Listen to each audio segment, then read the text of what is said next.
indivisible, with liberty and justice for all. Thank you. You may be seated. Okay. Public meetings. We start with 3A. I'll go ahead and read it. This is an ordinance on first reading. The council is sitting as the local planning agency for this meeting.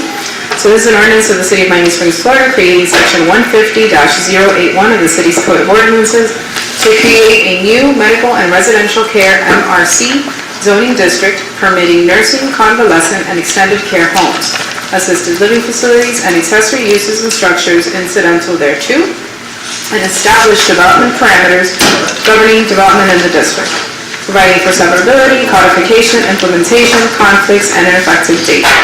And Mayor, with your permission, I'm going to go ahead and read 3B as well, because they are related, and that way we can have the discussion at once. 3B is also an ordinance on first reading. This is an ordinance of the City of Miami Springs, Florida, approving a zoning map amendment to rezone approximately plus or minus 5.49 net acres of property located at 201 Curtis Parkway and designated property folio numbers 053119 0102480 and 05311901000620 from R3C multiple family residential medium density to MRC medical and residential care, providing for findings, recording, conflict, severability, and an effective date. Okay. Thank you. Are we going to have a presentation on this, or we just... I have a handful of slides, but I don't have to do it. We can, if you want to, however you want to do it. So why don't you guys describe, so it's my understanding that everything, when we had the last meeting, everything that we decided as a council that we wanted to have done has been applied here, right? Is that... Well, that was basically my presentation, to just let you know that staff has reviewed, and that... Okay, but we're going to hear from the applicant first? I can, Mr. Mayor, it's good. Happy New Year, everyone. Graham Penn, 200 South Biscayne Boulevard. We have a full slide deck. I don't know if you would like me to wait until the full meeting so the public that comes at 7 o'clock can see it. But as Sylvia noted, and as the city attorney noted, the changes that are in front of you tonight do two things. They replace the originally contemplated 01 zoning changes with a new zoning district. That zoning district now includes all of the provisions that have been previously discussed with zoning planning and this council, inclusive of changes to the surfacing requirements for the parking lots. Generator requirements have now been added. Height limits have now been added. The height has gone down to 40 feet from 45 as originally contemplated. Buffering requirements are now added that will buffer us from any property zone, the zoning district, from any adjacent residential, including across the street. And so that is the zoning district, the zoning ordinance. Again, it's been renamed to go away from 01 because this is now a bespoke zoning district that will only allow nursing home type uses. The 01 concern that we had heard, as you know, was that, well, anyone could put regular office in this property. So that's now, but now we have a bespoke zoning district. The zoning scope of change has been, as directed by this council, limited to all our property east of Renette. So the physical scope has been modified, and of course the actual ordinance has been adjusted to reflect the concerns and address the concerns raised by this council, planning and zoning, and the public. We can go through the whole thing, or we can defer that full presentation till 7 o'clock. If folks are coming and they want to see it, I think that's preferable for all of us. But so that we would ask for your positive recommendation to yourselves, and we're here for any questions that you have at this meeting. I have a question about the single family, and I get it, you don't want to do the presentation twice, right? So better that we do the presentation at the regular meeting. Sure. The parcels that were zoned single family will remain. single Yes, if family. you would like, I can show you. That was what my slides were. I mean, you could just tell me anecdotally, and then we can go through it. I don't want to do it anecdotally. Okay, all right. No, I mean, I can tell you, but it's not going to be anecdotal in the sense that, I'm sorry, gotta give you sort of our findings. The scope of the proposed rezoning has been limited from what it was before. This is a new proposal in which only the 2 parcels that are currently zoned multifamily, which are what we had identified as parcels 5 and 6, which actually are parcels 4 and 5 from the survey, that's how they identify them, and are the parcels east of Renette Drive. Those are the only 2 that are being impacted in this new proposal for the creation of a zoning district. We're going to be rezoned to that new district. So Only those 2. the current lot, just to not number them, but the current lot that they're operating on now and the empty lot south of it that's contiguous with them Immediately behind. are the 2 lots that are Correct. zoned multifamily, and then that's the one that we're proposing, that's the Correct. scope of what we're proposing. That's the to change. scope that they are addressing. The other 5 parcels, west of Renette, which are single-family residential, are remaining as single-family residential. Okay. Do you guys have any questions? I mean, we're still going to get the full presentation, but we have to make a recommendation to ourselves at the next meeting. But I know that, at least for me, those are the 2 things, those are the things that I wanted an answer on. But do you guys have any questions? Through the chair, I think I would prefer to have one presentation. I think they're obviously working with the city and with all of us. They've done everything that we've told them to, that we would recommend it. There's no need to present it today. I think we don't have a lot of the residents here, so I would like to have an opportunity for them at 7 o'clock meeting, the council meeting, so there's no need for, you've done everything that we've asked you to do.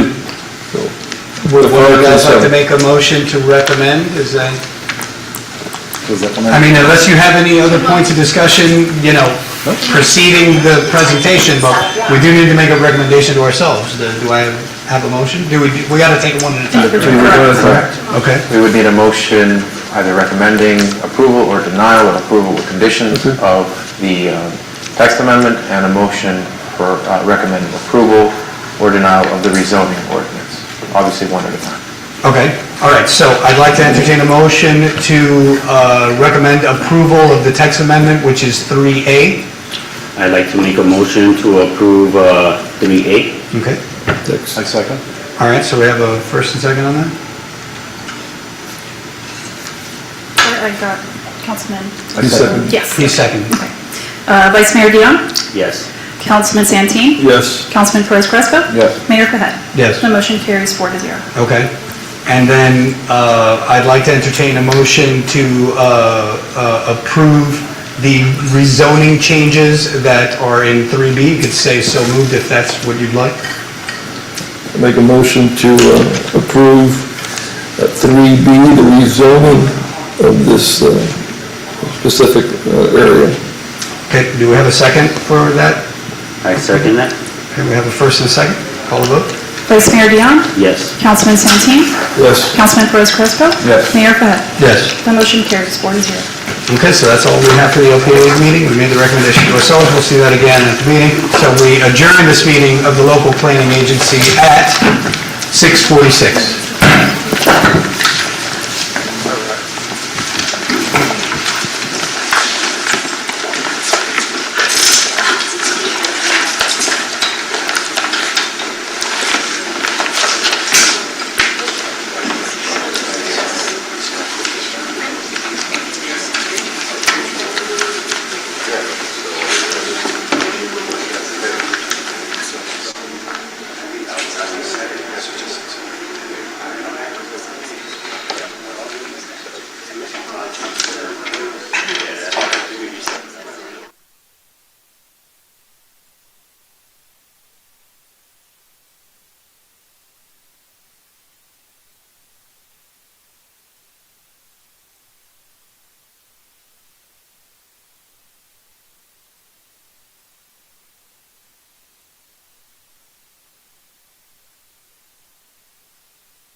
There should be one right next to the clip. Are there extra doors? Oh, just see one. Oh, they're outside. Yeah, they're outside.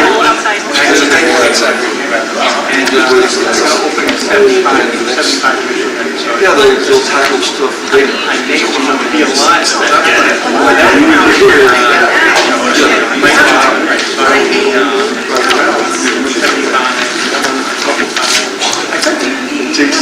It's out of the bag. The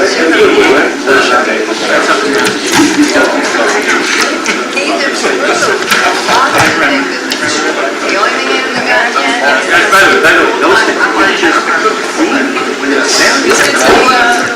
getting cut down on that.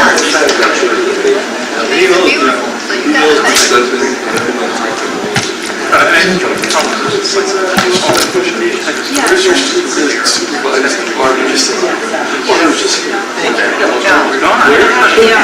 that's the worry. This is never get it. It was better when Nash was here, because he wasn't on it. Drove around the picture. Therefore, we kept up with it even on weekends. It's tough. It's obviously everything else. And I just had ChatGPT. But you definitely can see something that's always here. I mean, he knows enough. But still, it's, yeah. The westward bike path, so it's hard. Yeah, that's right. Knocking down those light poles. People parking there. I drive by there all the time. I'm like,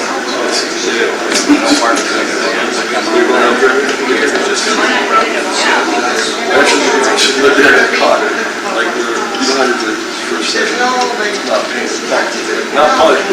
Then it has to be concrete. Curb here. Destroyed my tires. All day long. Like, you know, I don't shoot the electricity, but the first time they started putting it. Which is important.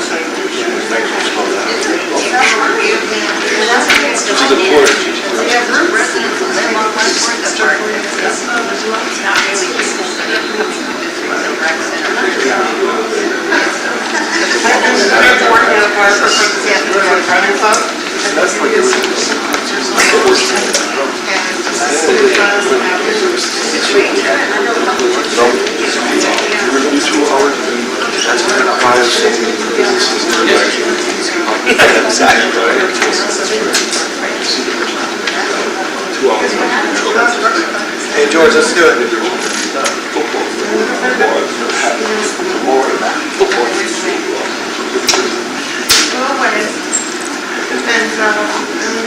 George. Is that good?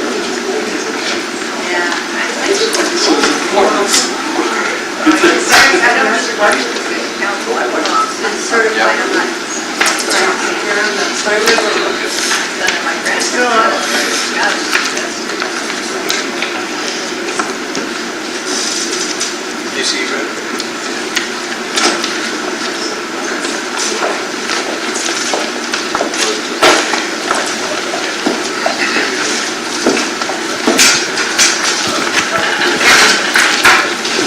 Okay, we call this January 26th City Council meeting to order at 7:02. Call the roll, please. Mayor Pahet, Here. Vice Mayor Dion. Here. Councilman Santini. Here. Councilman Perez Crespo. Here. Councilman Lamas is absent for the record. There is a quorum present. Okay, thank you. Let's please rise for the invocation and the pledge of allegiance. Well, we're going to do the prayer first. We pray for the agenda set forth before us this evening and ask that we be granted the ability to work together in harmony when there's honest disagreement and dissent. We ask for the strength to speak up when given the opportunity to speak and the patience to listen receptively and empathically when it's time to listen. We ask for the wisdom to govern amid the conflicting interests and issues that we encounter. and we pray for a keen sense of the welfare and needs of our residents. May we be reminded that we're not only leaders, but also servants, and that it's our responsibility to serve the common good of all the residents of Miami Springs. Amen. So please remain standing and join us for the Pledge of Allegiance. I pledge allegiance to the flag of the United States of America and to the republic for which it stands, one nation, under God, indivisible, with liberty and justice for all. Thank you. You may be seated.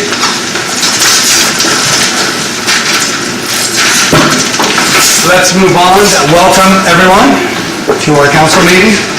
Let's move on to agenda and order of business. I would like to propose for your consideration that 13A, which is a request by Commissioner Orbis for partial closure of the circle, since she has her staff here. Can we move that up right after presentations and before open forum? Anybody have an issue with that? Okay, if you guys are okay with that. Any items that you'd like to pull? Or is there anything that you'd like to move on the agenda? Mayor, the only thing I would add is just do 13A after open forum, and anyone who wants to speak on items 9A or B, which are the ordinances on first reading, they can either speak during open forum or during, they are first reading, but if you want to open it up at that point, you can do so then. Okay. And Eric, I think we had one resident who signed up for 9A and B in particular. Was there anybody in open forum? No. No? Okay. All right. Okay, so with those moves proposed, I'd like to entertain a motion to approve the agenda and order of business as stated. Motion to Approve the agenda? approve the agenda. Okay, do we have a second? Second. Okay, we can pass that with the voice vote. All in favor of passing the agenda as stated, say aye. Aye. All against, say no. Okay, great. We move on to awards and presentation. We will start with the presentation of the Yard of the Month. Do we have the Silverio family here? Okay, they do. Come on up, and as a matter of fact, council, we got the next two items I think we can have up here, so why don't we come up with among the people. We've got mics, so we can stand up. You do a lot of the work, don't you? So, who's the idea person? Well, it's my fault, it rained. Okay. Awesome. All right. So we've got the Silverio family at 300 Hunting Lodge Drive. It's a lot of work keeping that beautiful, right? So please go on by and take a look, but we'd like to present this Yard of the Month for January 2026 to the Silverio family at 300 Hunting Lodge Drive. How about a round of applause for their hard work?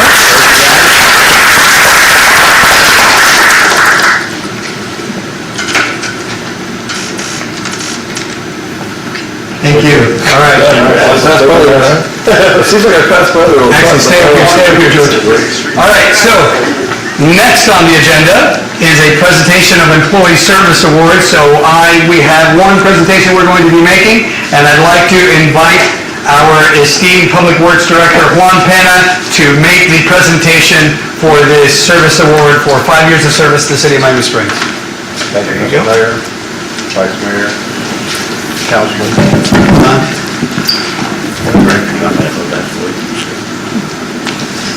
Good evening, Mr. Mayor, Vice Mayor, Councilman, again.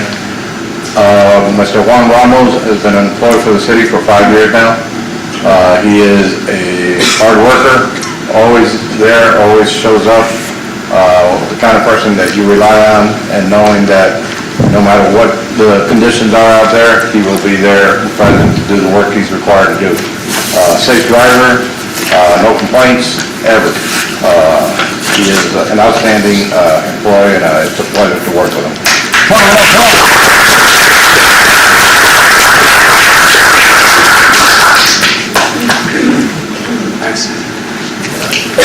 Thank you. Take a picture. Congratulations.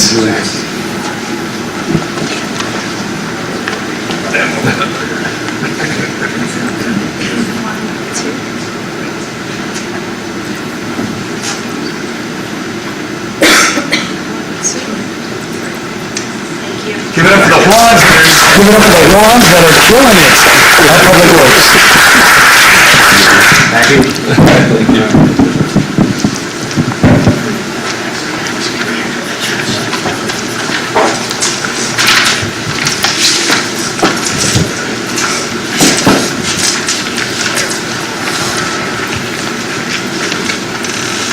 Okay, we had nobody signed up for open forum. Is there anybody online? No one signed up for open forum, okay, so we will move on to approval of the council meetings. I'd like to entertain a motion to approve the January 12th regular council meeting minutes. Got a motion to approve the January 12th council minutes. All right, do I have a second? Second that motion. All right, we have a first and a second. We can do that with a voice vote as well. So all in favor of approving the January 12th council meetings, please say aye. Aye. All opposed, no. We move on. We have no reports from boards and commissions, and we get to 9A and B, public hearings. So we'll start with, Good evening, Mayor, members of the council. We're not moving to that. oh, you know what? I apologize. I went out of order. All right, sorry. Should have written myself a note. We're getting it. Okay, 13A, thank you for catching that. A request by Commissioner Orbis for partial closure of the circle from 10 a.m. to 1 p.m. on Saturday, January 31st for the Literacy Fair event. I'm sure that our city manager can speak to it, but we're proposing a partial closure for the event. Would you like to tell us more about the event? Of course, this will be closed. So, good evening, Mayor, Vice Mayor, Council members, thank you for having me today. My name is Angelo Romusto. I work for County Commissioner Natalie Orbis as a Commissioner.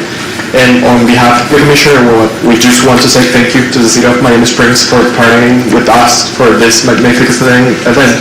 So basically, the thing that we want to do is to have this event on the circle, promoting Florida Literacy Week, that is this week, and it will end this Saturday with our event.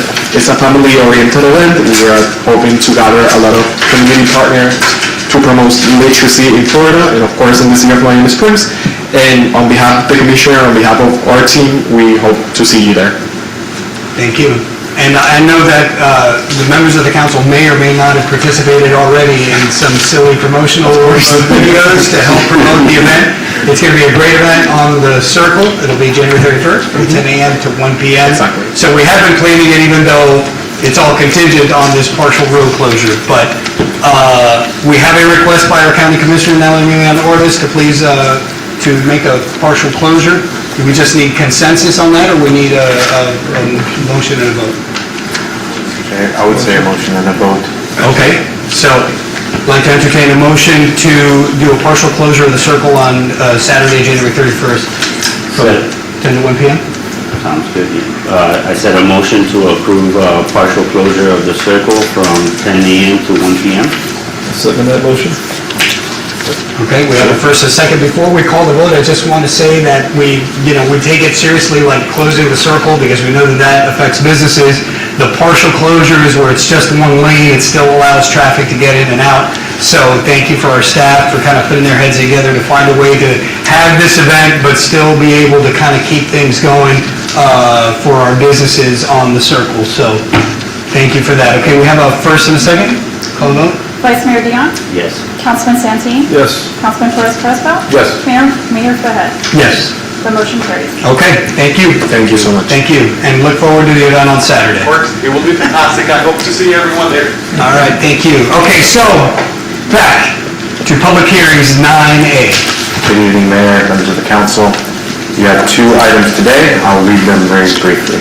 An ordinance of the City of Miami Springs, Florida, creating Section 150-081 of the city's Code of Ordinances to create a new medical and residential care (MRC) zoning district permitting nursing, convalescent, and extended care homes, assisted living facilities, and accessory uses and structures incidental thereto, and establish development parameters governing development in the district, providing for severability, providing for codification, providing for implementation, providing for conflicts, and providing for an effective date.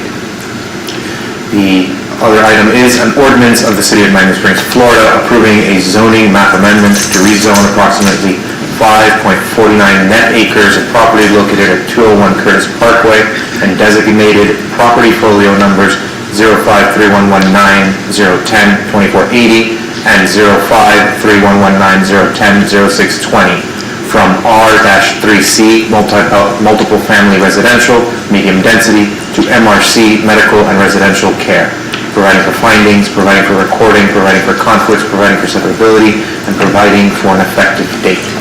Mayor and members of the council, you may have a public hearing on both of these items at the same time, or you must vote on them individually. Additionally, since this is a quasi-judicial item, at this time, I would request that the clerk swear in any witnesses that would give testimony as to the rezoning item. Anyone giving testimony, please stand and raise your right hand.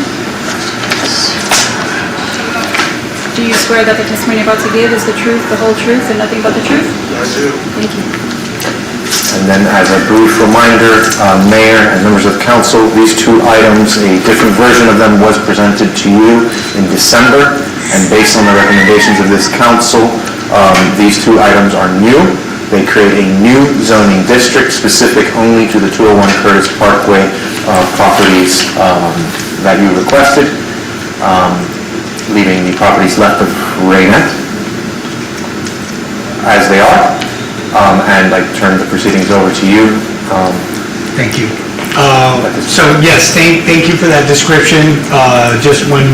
Just as an overview, when we last left our superheroes, this had come before us. We had a lot of public comment because of some things that have been posted online, and we're going to hear from the applicants and from the city to just summarize how they have addressed all the recommendations that were made after we got all that public comment. But first, I would like to open it up as a public hearing. I have to open it up for public comment. I know that we had one person, and I'd like for that person to speak prior to the presentation, just so that perhaps any concerns that the public would have would get addressed as part of what you've described.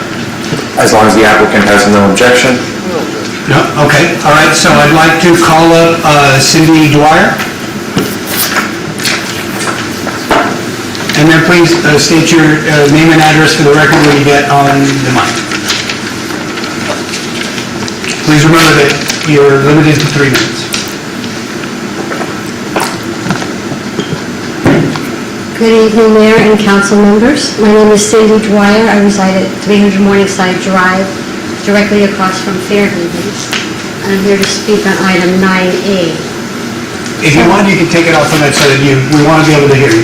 You can take it off if you want, if that makes it easier for you. How's that? Perfect, thank you, Cindy. Okay.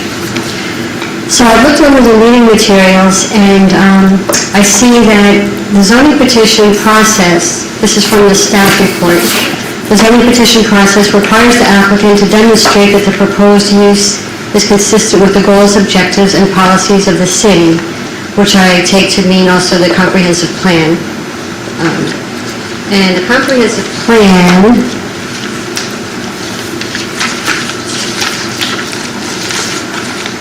the future land use element, goal 1, is to achieve the following community character.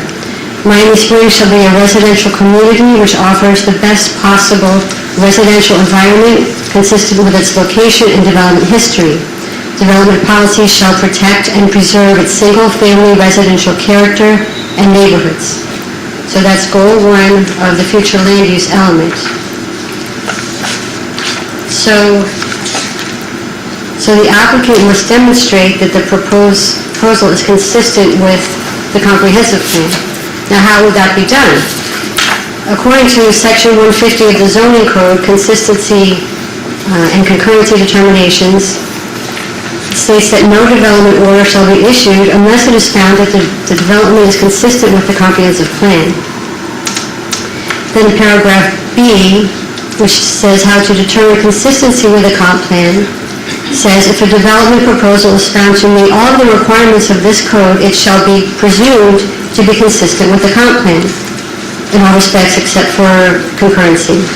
So my concern is that if the zoning amendment is approved, it's a de facto approval of the site plan, which I knew is not the subject of tonight's meeting, but it's all leading to that.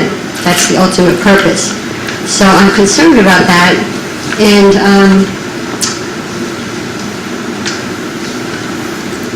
I know that staff has recommended approval, but I don't believe that this proposed building is consistent. I think it's grossly out of character with the neighborhood. And it sticks out like a sore thumb, and it just, to me, as a retired urban planner and as someone who lives across the street, it is not consistent with the character of the existing neighborhood. And so I don't know what the answer is, but that's the concern I bring to you tonight. And I would like to say I appreciate the fact that you listened to the zoning and planning board. Thank you. Thank you for the Thank you, Mr. Lyon. opportunity. And I believe much of what you said, it will probably be addressed now when we get our presentation. So thank you for sharing your thoughts and opinions. Okay, so, we close that public comment now, and we move on to presentations from the applicant. Okay, well, again, I guess I'll go first. Ms. Vargas isn't jumping up. It's good to see everyone again. Graham Penn, Burkow, Riddell, Fernandez, Larkin, Tappanis, 200 South Biscayne Boulevard. Here representing the property owner, Fairhaven Propco. Team tonight, we got Jim Lukwitzky representing ownership, and my associate, Mr. Rob Alvarez. So I'm going to, since as you noted at the outset, Mr. Mayor, we've spent many hours together already, I'm going to endeavor to be as quick as possible and focus on the changes between last time in December and today. I do want to note, and this is going to, because this is going to happen soon enough, pursuant to the city's regulations, we are sending out another notice to every elector in the city of the change to the zoning district, because our original notice anticipated an office rezoning, and in order to be very careful, we worked with the city attorney's office, so we'll be sending out a new notice to every elector with this modified zoning district. So there's just so you see that, if you get calls in the next couple of weeks, that's what that was from, because we're sending that out to everyone, every elector in the city. Mr. Pennon, if I can just take a moment to point out that that's a requirement of the charter, not your city plan.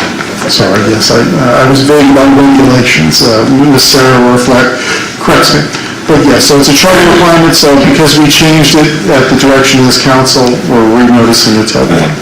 And there will also be additional sign notices and mail notices of the immediate neighborhood for the site plan application.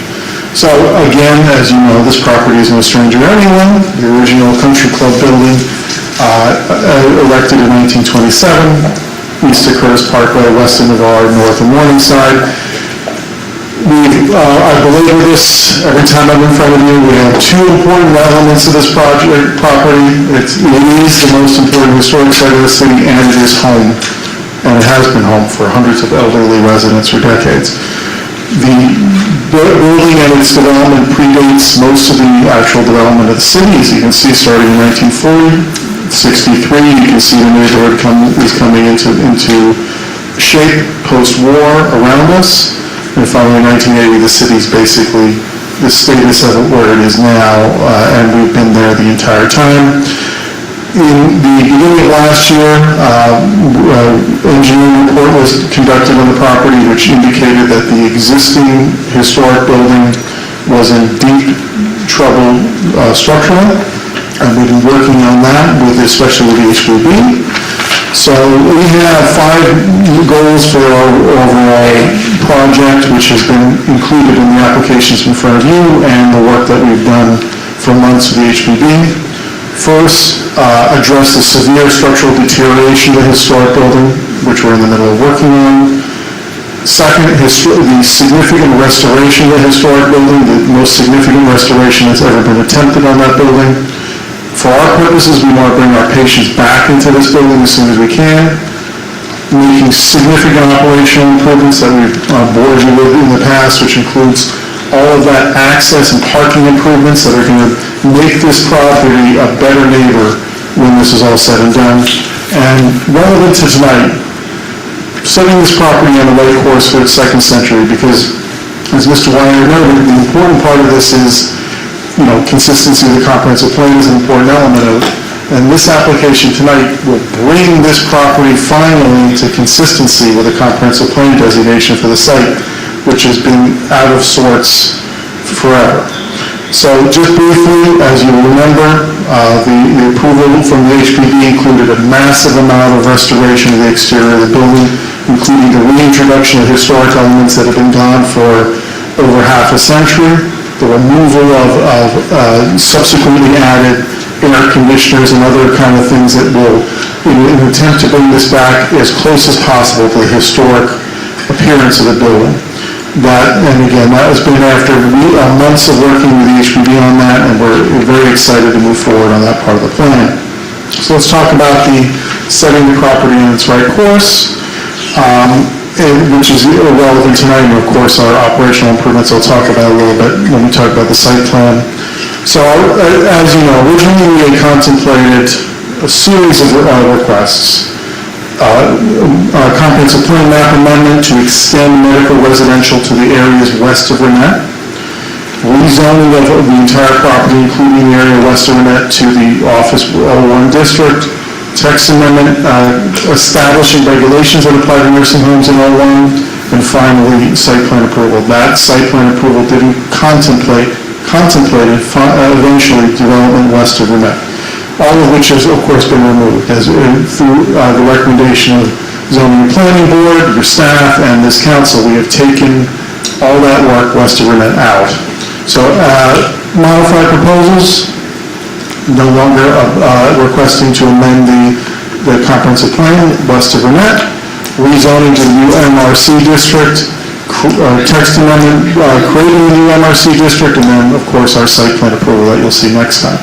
So briefly, the rezoning, I always say briefly, I keep talking. First, so I'm going to talk about the two applications before you tonight. And again, this is for the benefit of the public who might not have been through the local planning agency. We amended our request related to rezoning to change it from 01 to the newly created MRC district, and we are in turn creating the new MRC district. MRC, as Roger indicated, is going to be limited to nursing home use. So this property cannot, once this is rezoned, cannot be used for anything else except for nursing homes. And of course, it also creates a significant set of standards that will govern our development that will make us a good neighbor, and I'll talk about that when we get there. So let's talk about the rezoning. As I noted earlier, we originally contemplated rezoning the entire property. Now we are limiting that change to east of Renette. So what does it look like? This is the current zoning map. As you can see, we are currently zoned east of Renette at R3C, multifamily zoning district. We're not a multifamily use. It's never been a multifamily use. So what we originally proposed to change the entire campus to 01 to make it match the nursing use. That has now been modified to limit the rezoning to right-hand side of your drawing there, which is only work east of Renette. So all those properties that are adjacent to single-family houses across Renette will remain single-family, and they will not be developed because they can't be developed as part of our campus. So they can remain as they are now, open space. So we have all the activity focused on the property that has been developed with the nursing use for the last 80 years at this point, with nursing alone. So that's the scope of the rezoning, turning the text amendment. As I noted earlier, we originally said, well, let's just go to 01 and we'll add regulations that apply to nursing, because 01 did allow nursing homes, does allow nursing homes. And the direction from the Zoning and Planning Board and this council was, look, we don't want to risk someone coming in later and saying, well, look, this is an 01 district. I want to put a normal office building on this property. And so the direction that we took from this council was rezone yourself to a new district, take all those standards you were proposing to add into 01 and add them to this new district, which we've done.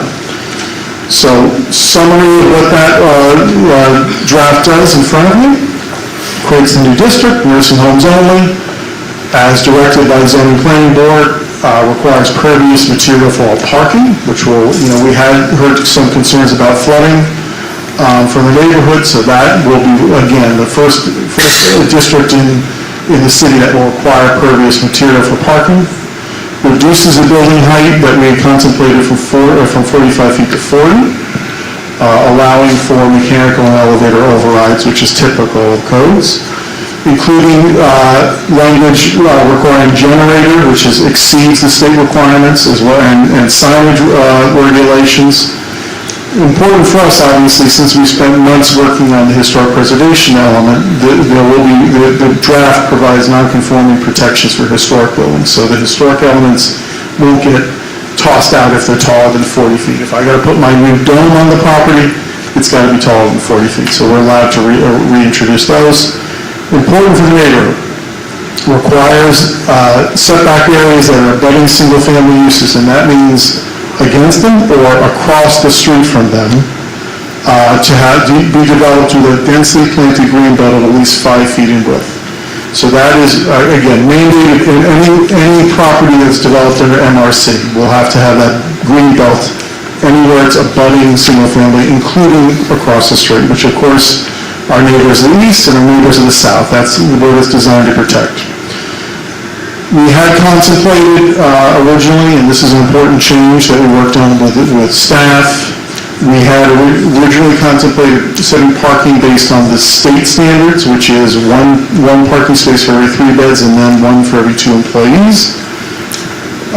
Staff was concerned about how that could be monitored in the future, and we agreed. So what we did was just modified it to say 1 space for every 2 beds. And so what that means realistically on this property is 165 parking spaces required, which is 4 times what we have on the property right now. So we think it's going to be a major improvement to the way that this property integrates with the neighborhood.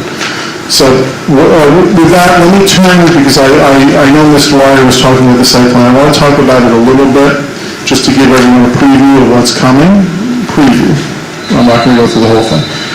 But I wanted to show you that we have heard the concerns that we heard in planning and zoning, we've heard the concerns we heard at this council, and we're addressing it in the revision. So this is the original plan. And I want to focus your attention on the southern end of the property, where it meets Morningside. We had contemplated having 2 driveways to serve those small parking lots that were going to flank the future building.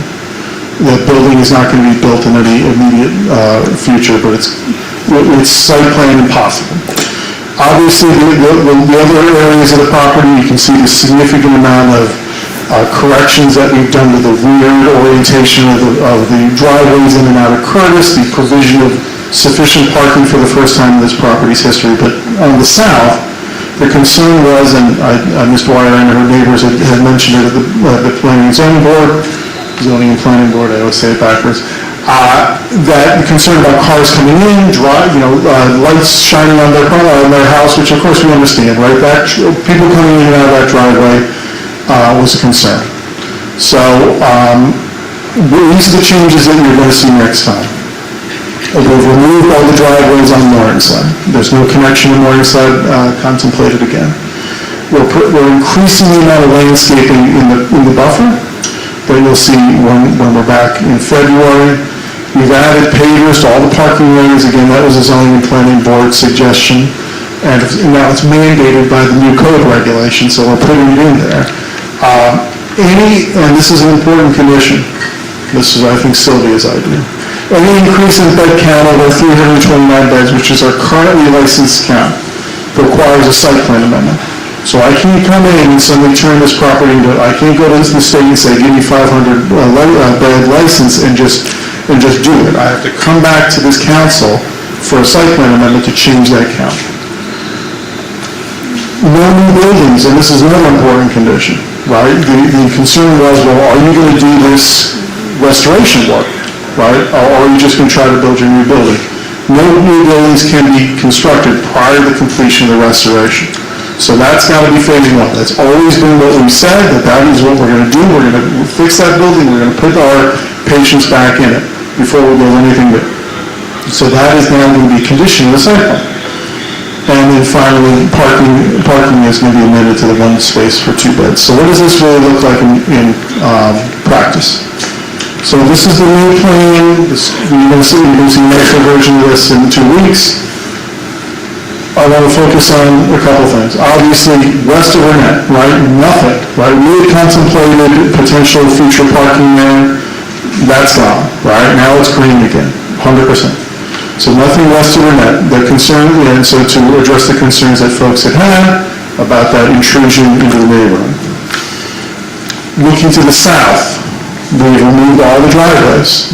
All, there are 2, right? The only access to one side from the vehicles is gone.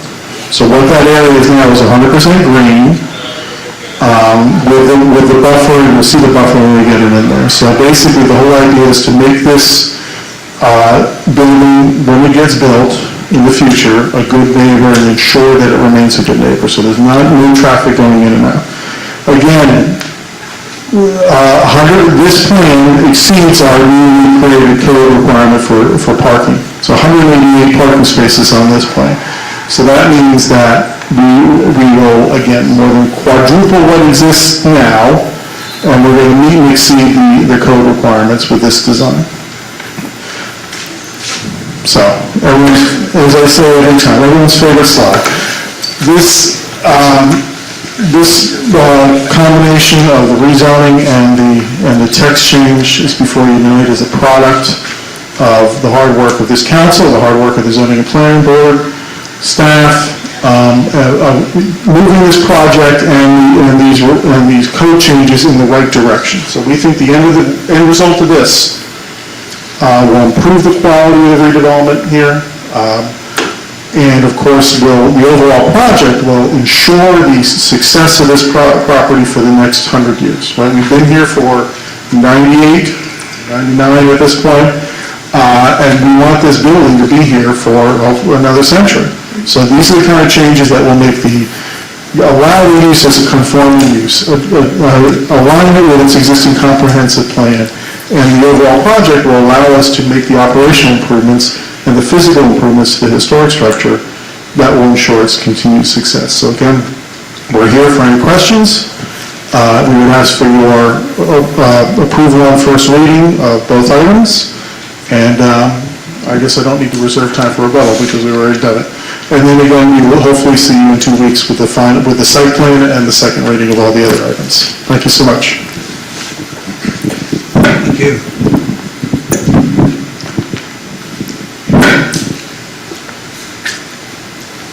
All right. Sylvia, did you want to just give a quick comment about whether or not, obviously the local planning agency, we as the LTA recommended to ourselves approval. What is staff's recommendation after having worked with the applicant to make those changes? Yes, thank you, Mayor. Yes, our recommendation on these 2 new proposals is for approval as presented.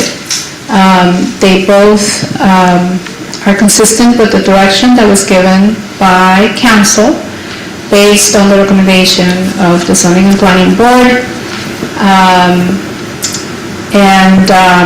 I would like to point out that we have done an analysis of the policies of the comprehensive plan. When you do an analysis of consistency, you're not looking at every single, no proposal is ever going to be able to, and it wouldn't have to look at every single policy in the comprehensive plan. Not all are going to be relevant to that. But in this case, this meets a number of important goals, policies, including, as proposed now, providing for proper buffering, revisiting the zoning code provisions and updating them to make sure that they are matching the times, so to speak. I'm sort of paraphrasing here.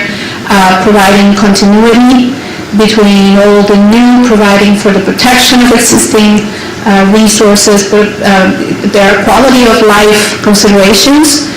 Yes, the comprehensive plan does talk about Miami Springs being primarily a residential community, but residential community doesn't mean only single family. It means a range of housing that provides for the entire spectrum of life, because one of the city's goals is to provide a community that is welcoming to its residents at all ages. And that, that's part of the vision. And so, providing housing that is going to accommodate you in your elder years is part of that. So there are a number of ways in which the proposal, as it stands now, is going to be consistent with those goals, objectives, and policies. And aside from that, it's achieving the goal of, the proposed zoning is achieving the goal of creating clear standards for these particular uses, which we haven't had. So our recommendation is for you to approve both. You will get a chance to impose further conditions if you feel necessary on the site plan when it comes back together with all the other second reading of the future land use, the zoning, the text amendment, next time that you meet. If you feel that there are additional compatibility issues, you have the opportunity to do that in the site plan. And for that reason, we also do not see this as a de facto approval of the site plan tonight. Okay, thank you, Sylvia. I just would like to say that we got a lot of public comment the last time around. I believe, we're all aware that they've been working with the Historic Preservation Board, and they're not just paying lip service to restoration of the historic part of the building, and that's important to a lot of us. But also, there was a cry from the community and from the members of the council that leave anything single family alone. So the rezoning has been limited now just to those two parcels that were zoned for multifamily. One of them being the existing location, which was just a non-conforming use, but all single family has been left the way it was. And the fact that they're zoning to a new district that is only nursing home, and not offices, and also the things that they are proposing in terms of how to minimize the impact along Morningside. I think that they've met the recommendations that were set forth by the Zoning and Planning Board and by the council. So, at least in my opinion, but thank you for sharing that. I open it up to my colleagues for discussion. Anybody want to chime in? Through the chair, I think one of the biggest factors in why I'm an approval or an agreement to approve this is that it needs to be clear to everybody else. They're agreeing to rezone both parcels. And one of the most controversial ones on this site was the vacant site, but they have the right to sell it, create a multifamily building. That is in their right as property owners. Doesn't matter any future land use or everything else. This is what the right is of the property owner as it stands today. And they're willing to change it and basically affecting that, site forever being redeveloped. That to me is big because everybody, even though a lot of people didn't want to reality what's been spoken before, but the possibilities were still there. They could still be there, and they're willing to put that lot in their agreement. To me, that's big enough, because I don't think at the end of the day, nobody wants to see a 20-unit apartment building there.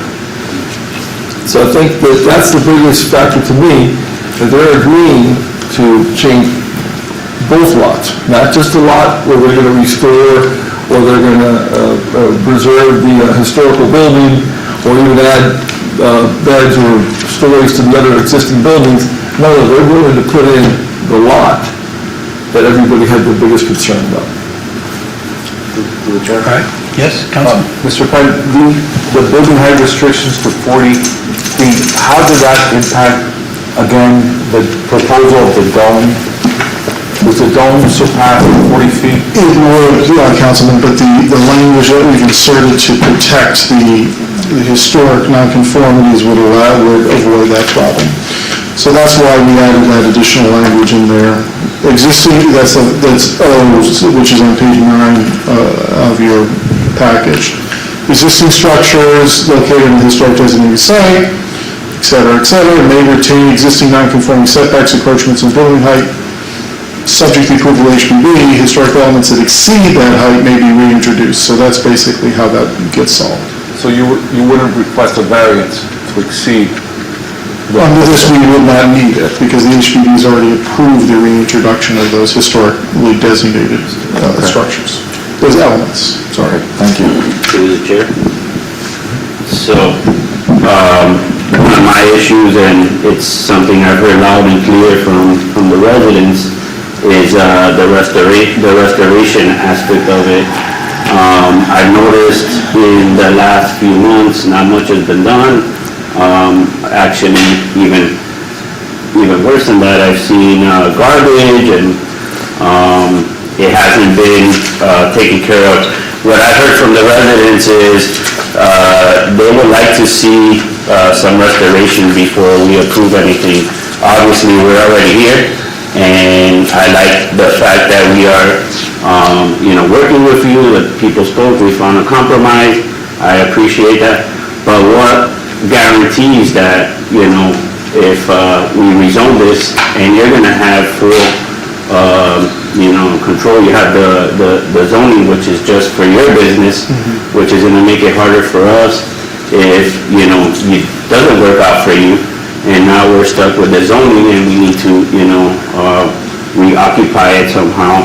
So I would like to make a proposal, actually, that if there is no restoration done within a certain amount of time, and I don't know what the attorney thinks about this, it stipulates that the zoning reverts back if there's no restoration done within a certain amount of time.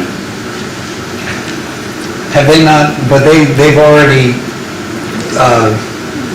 put a restriction that they can't develop the site that they're rezoning until the restoration is done, correct? So they added that, and Mr. Penn, I think, can reiterate it. You added that as a condition for site plan approval. So I think we would be addressing it at that point, not as and I know this came up previously, I think, in our first round of hearings, whether we could rezone or undo the rezoning. I would address it at site plan. Yeah. And I think part of, and Roger can speak to this, I know he spoke about it at the last meeting, the deed restriction and covenant that was suggested was something that was intended to deal with that type of concern. Right. Correct. No, I think that that's exactly correct. That's one of the, in your individual briefings and on the dais, I did mention, the covenant being one of the effective tools in safeguarding that. In either event, I do want to add one thing to your comment, Heidi, about the site plan conditions. I want to reiterate to this council, the flume, the rezoning, the text amendment, and the site plan will all be presented to you on February 9th. So at that time, a condition, if the applicant doesn't object, or with the applicant's objection, obviously, related to that would be the proper time with the site plan. Okay. So nothing happens until, in other words, the restoration needs to happen first in the first phase before they move into. And then my second concern is I like what Ms. Dwyer spoke about, which the new part of the new wing stay consistent with our charter and make sure that it looks, with what the city already has in place. If I could address that, Mr. Vice Mayor, and hopefully you'll see that on the 9th. What we did work very hard with back to HPD, and the plan that Cindy had is the original design.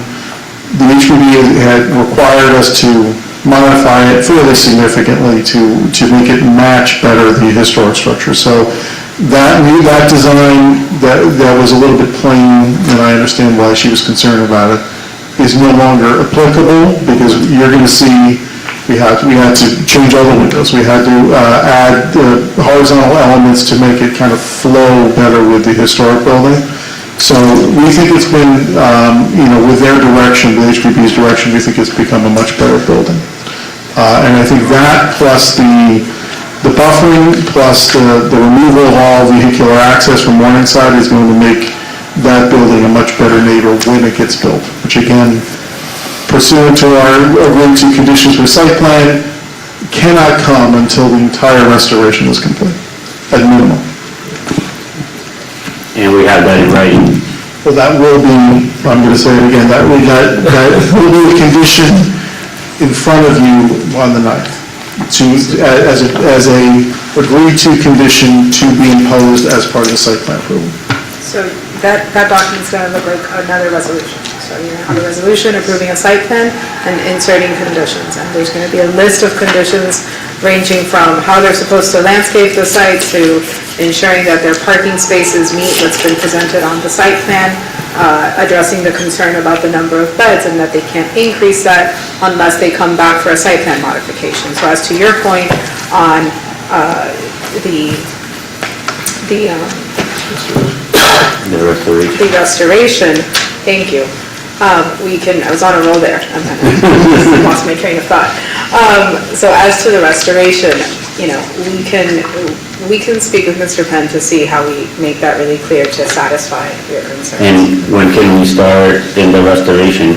Because months have gone by and nothing has been done. There's been a lot of work, and I don't know if Jeremy wants to address this too, but there's a lot of work going on at the state level that they're working on. I know there has been a bit of a lull in that work, but they're committed to moving that forward. And again, pursuant to what we're talking about today, we have to move it forward. So we got to get folks back in that building, so they're incentivized to get it done. But I understand, Mr. Vice Mayor, I understand that has been a little bit of a lull, but they're committed to moving it forward. Yeah, and I appreciate you saying that, and I respect what you're doing, but I'm not in the business of what your business is, right, which is to move forward and whatnot. I'm in the business of looking out for my city and for the residents, and I think that we need to put something in place that guarantees that you can start working on that within a certain amount of time. So We can work with the city attorney on that, and I'll make sure to bring you back some more information when we talk in February. thank you, sir. Any other comments? Through the chair. Sure. Mr. Penn, now that we're in centennial mode, we're documenting things in the city, is your team documenting the process of restoration for historical purposes, photographing the work that's done? Is that something that the city can help provide, or? Well, I can tell you what we've done in arriving at the plan. We spent months working with both HPP, I think a lot of you gentlemen got to attend some of those meetings, as well as the other knowledgeable folks in the city about, especially the chairman of HPP, the guy does everything. I'm blanking out his name, but the amount of detail that he was able to provide us about elements of this building that have been gone since the 1930s was kind of amazing. So the plan that was ultimately approved had that level of intricacy related to those improvements that has been designed to have this building match the way it looked in 1927 for the original building and 1930 for the Kellogg one. So as to the process moving forward, sure, we welcome the city's help there, but I think all that work on kind of the figuring out what the exterior need to look at has been done with the assistance of the HPD, and I think we're very excited about the level of detail that we've been able to add to that plan. It really was, not to blow over this, there were elements that he was aware of that you couldn't see it. You had to look at this one photograph to figure out that that's what it was, and now it's been reintroduced in the approved plans.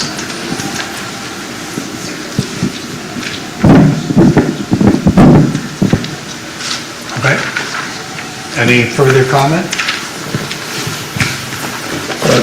To the chair, Mr. Prince says, I was privy to a lot of those meetings, and yes, kudos to Dr. Watson and the whole board in general for keeping that. It's something that we take for granted, because generally developers, believe me, what they hate to see is they have to go through a historical preservation board in general. So, because just right off the bat, they know that things are just going to start to escalate on their cost. So, cooperating with the board, taking Dr. Watson's and the rest of the board's suggestions, I think we're all going to benefit from having a building that's going to come back that should have been preserved for many years. So I appreciate that part, but yes, we're fortunate to have a good board and Dr. Watson leading that charge. Through the chair? Yeah. To the councilman's point, I imagine this is a substantial investment on your client's part to restore this. Yes, it is. So I appreciate that, and I hope I can't wait to see what it looks like afterwards. Yeah, we're excited to get really going on this. I think it's going to be beautiful.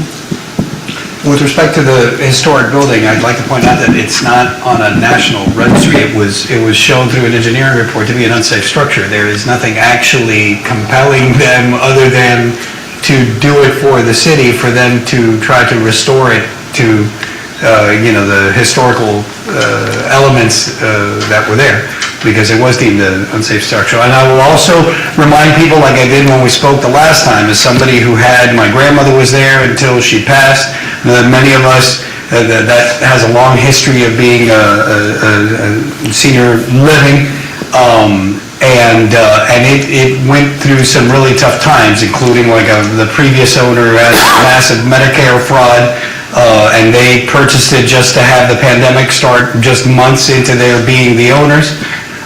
So at its nadir and lowest point, I think that everybody just wished, I wish I had a place close by where I could have my mom, or I could have, I think that at that time, when they were at the lowest point, we would have hoped that somebody would come in and try to make an investment, and that's exactly what they're doing. So I'm glad that they were able to meet all of our conditions and recommendations. And so I personally feel like we should approve it, but I'd like to entertain a motion. Then we'll start with the first one, the text amendment 9A. I'd like to entertain a motion to approve on first reading 9A.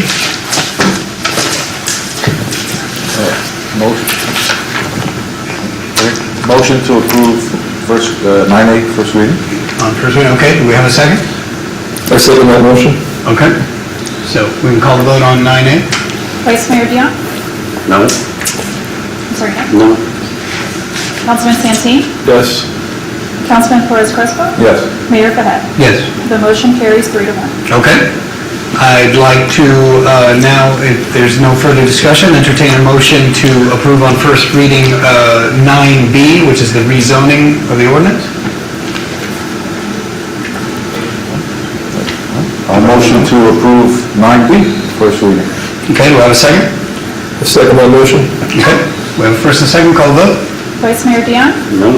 Councilman Santeen? Yes. Councilman Flores Crespo? Yes. Mayor Fahed? Yes. The motion carries 3-1. Okay. All right. Thank you. See you Thank next you. month. That brings us to the end of public hearings. We move on to 10, the consent agenda. Nobody asked to have it pulled, so I'd like to entertain a motion to approve the consent agenda as listed here. Motion to approve the consent agenda? Okay, do I have a second? A second. Okay. We have a first and a second. Call the vote. Vice Mayor Dion? Yes. Councilman Santeen? Yes. Councilman Flores Crespo? Yes. Mayor Fahed? Okay, yes. So, we've got no previous or unfinished business. We have new business 12A. This is a resolution of the mayor and city council of the city of Miami Springs, Florida, approving a professional services agreement with Zen City Technologies US, Inc., Incorporated, for community engagement software services, providing for a waiver of competitive bidding, providing for authorization, and providing for Okay, thank you. I've asked you twice and you've explained it twice. I hate to ask you again, but for the benefit of everyone else. Let me explain it. This is an item that I've been researching for some time now, and I believe it's a valuable tool that we can use. Basically, it's meant to make us better. It's a community engagement software where it, basically what it does is it puts all of our social media platforms into one database, one platform. And Juan, our PIO, can schedule posts,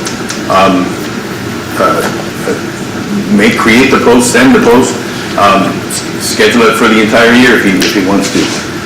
What it also does is it also captures the feedback that we get from residents in one database, and so we know what we're doing right, what we're not doing right, and it really keeps us on our toes. In addition to that, it also does surveys, which are extremely valuable, and there's a project component to it, like, for example, Southeast Springs. We can put out fact sheets, we can inform, or project, let's say we have a construction project, we want to blast out some information, it'll get to that, it has wider reach. I think it's a great tool. It's for 2 years, and I'd like to see it work, see how it can help us out. I believe it will help us out. We have, Coral Gables uses it, Fort Lauderdale uses it, Pompano, Miramar. So there's a number of South Florida cities that are using it. There's more throughout Florida and throughout the United States. So I bring that to you for your consideration. And I'll use existing budgeted funds. I'm not going to go above. Okay. All right, yeah, I mean, my understanding is that it would be a valuable tool, but I open it up to my colleagues on the council. Through the chair. Yeah, I spoke to with Juan, who's doing the social media, and he's really excited about it. I think he's doing a great job. He's pretty much a one-man show. I love how he does coordinate with the police department and Parks and Rec, but any tool that we could give him to help us get the message out there and get a feel for what the residents... It's a tool it'll help him become more streamlined and more efficient. So, and he's doing a great job. Yeah. But it's just gonna help. I agree. And he's really excited about it. And I think it's great that you also get a feel for what the people are looking at and what they're hoping for. Maybe for 36th Street, we could get a great feel for what's going on. I really feel it's gonna make it better. Yeah, awesome. All right. Any other comment? Through the chair, just so we can be transparent to the residents, what's the cost of it? So this is $12,000 a year. But it's no different than the C-Click fix that I guess we've been using for some time. I believe that's maybe even a little more than that. I found it reasonable, just wanted to make sure the residents hear it. All right. Any other comments? Okay, so I'd like to entertain the motion to approve Resolution 12A, allowing us to get into that agreement with Zen City. Set a motion to approve 12A. Okay, do we have a second? I'll second it. Okay, we have a first and second? Vice Mayor Dion? Yes? Councilman Santeen? Yes. Councilman Perez Crespo? Yes. Mayor Fahed? Yes. So the motion carries. Okay, so we move on to 12B, which is a resolution where we're going to discuss the charter language for the special election. I did want to start us off because I wanted to see if I could prompt a discussion. Since our last meeting, or at our last meeting, let me start with, there was a recommendation that we consider, moving, we had to decide on the date for the special, for the election, and we decided to stick with the April date because that had been our target date, and I felt like I didn't want to kind of push it back. But after talking to a lot of residents in the last couple of weeks, where I just tell them like, hey, we're about to approve some language, some ballot language to have an election in April, which is, 2.5 months away. I got a lot of questions. It struck me that, that I think a big obstacle that we're going to have is really making it clear, because this is the last meeting before we have to have that language in, and then we would have basically 60 days after that to prepare for that election. I know that you had brought it up, Councilman, at the last meeting, and we kind of weighed those options. But in talking to people, their questions were very like, oh, really, what's it going to look like? And as you guys know, right, like that still has to be determined by ordinance down the line.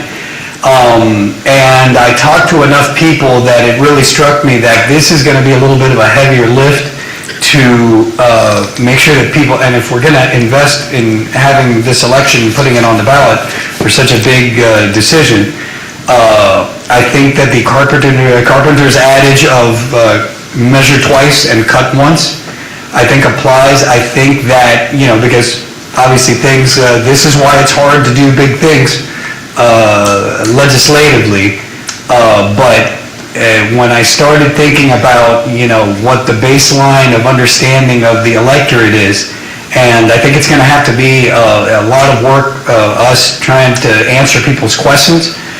We've had a town hall that was open to the public, and we got kind of sparse participation in that. And I kind of know the city also. We kind of tend to, discover our belly buttons at the 11th hour, and then people start asking questions. And if this is something that we're going to, it's a tight. The more I thought about it, the more I thought, wow, this may not be enough time. And it's been kind of our singular focus as a council since we've been together. So the options that were floated before last meeting was, hey, why don't we try to put it to August? So there is a primary election in August of 2026.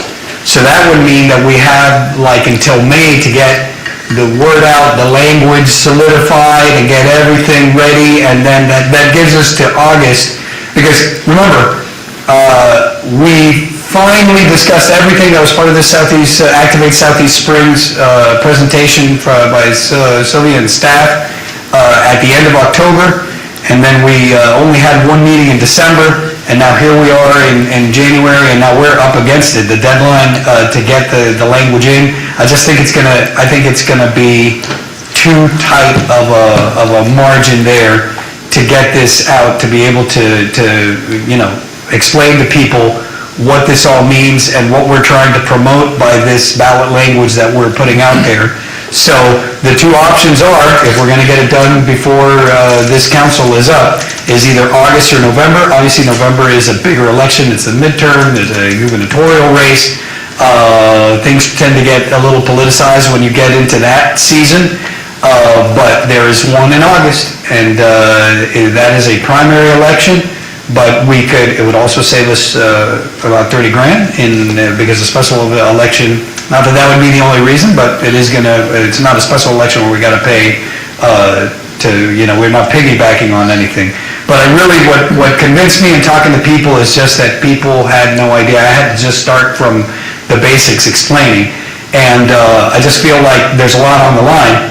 And we want to make sure that people know what they're voting on so that they can, heaven forbid, make some kind of reflexive decision in voting because there's confusion about what it is. So just throwing that out there. I open it up to you guys. Yes. So I want to read something from the National League of Cities. They recommend 6 to 12 months of public engagement before a major policy or ballot measure to assure transparency, build trust, and minimize opposition. I think we should really take to heart what they're recommending.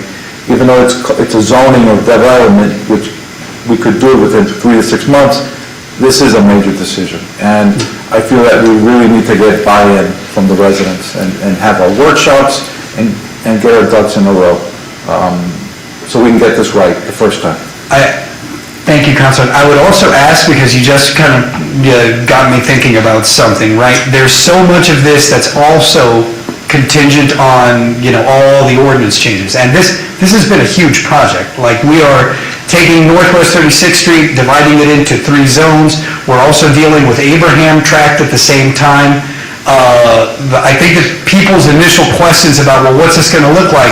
I think that has to be kind of fleshed out a little bit also as well, so that we can explain, explain it better to voters. So I agree with your point that it'll help us also think specifically about Zone 3 and the Abraham Tract and the things that are going to be, what it means, what this ballot language is going to allow us to do. I think that we need to refine that even more so that we can explain it to people. Because I think that, the first question I got was, oh, you're going to remove a height restriction to kind of promote, a certain density, but what density? I was like, well, that hasn't really been decided. So I just felt like too many questions, not enough time, and as much as I wanted to stick to the schedule, I feel like that might be too quick of a turnaround. But I'm interested to hear what you guys have to say. Through the chair, you talked about it in our last meeting, and I still kind of, even though I understand, obviously wish we were in a better position, and we tried to give us enough time to get the information out there to the public. I still kind of believe in it doesn't necessarily mean that it works out every time, because yes, you need involvement and you need engagement from the community. But still having, one issue standalone, so the public could concentrate on it, it's the way I think is best, no doubt about it. It would take a lot of work considering that we were in this position a couple of months before. Like I said earlier, I didn't like what I wanted from the beginning, and we talked about it back in October.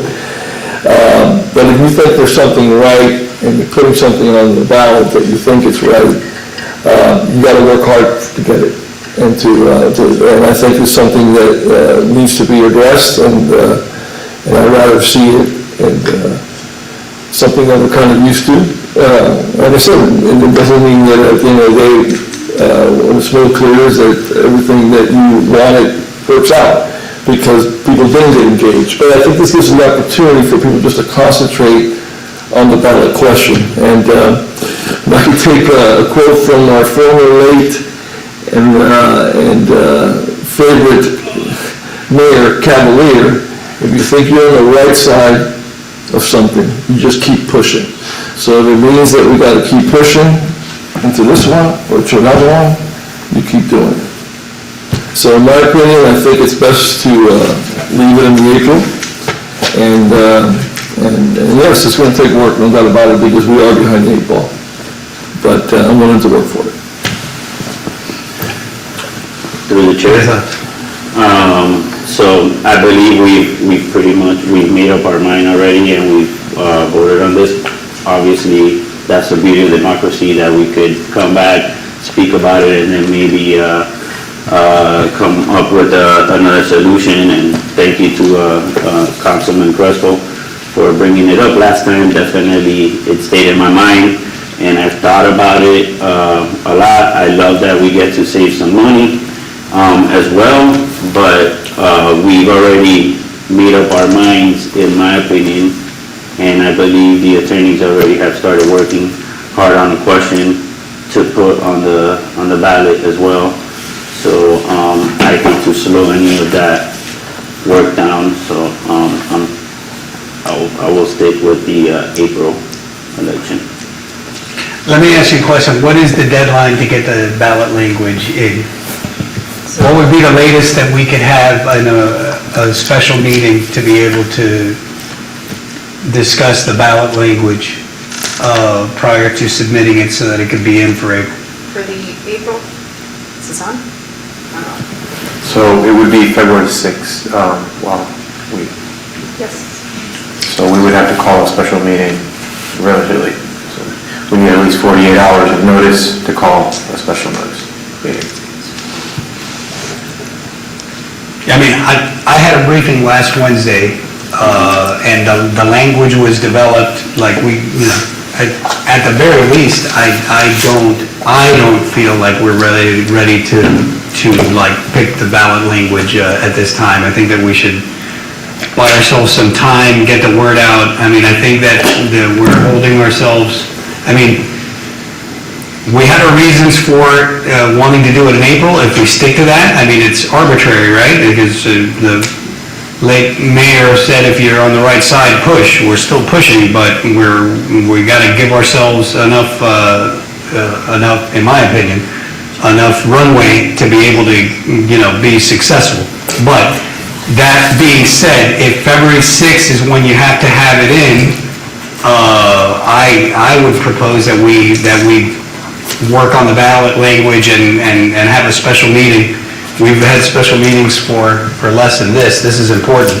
I don't think that, I don't think if we decide to leave it for April, I think that we need to get the word out, have a special meeting, have people understand it's a special meeting about ballot language that's going to be going on, and before you codify it and send it in, that we kind of think about this a little bit, and that meeting, we have to schedule that.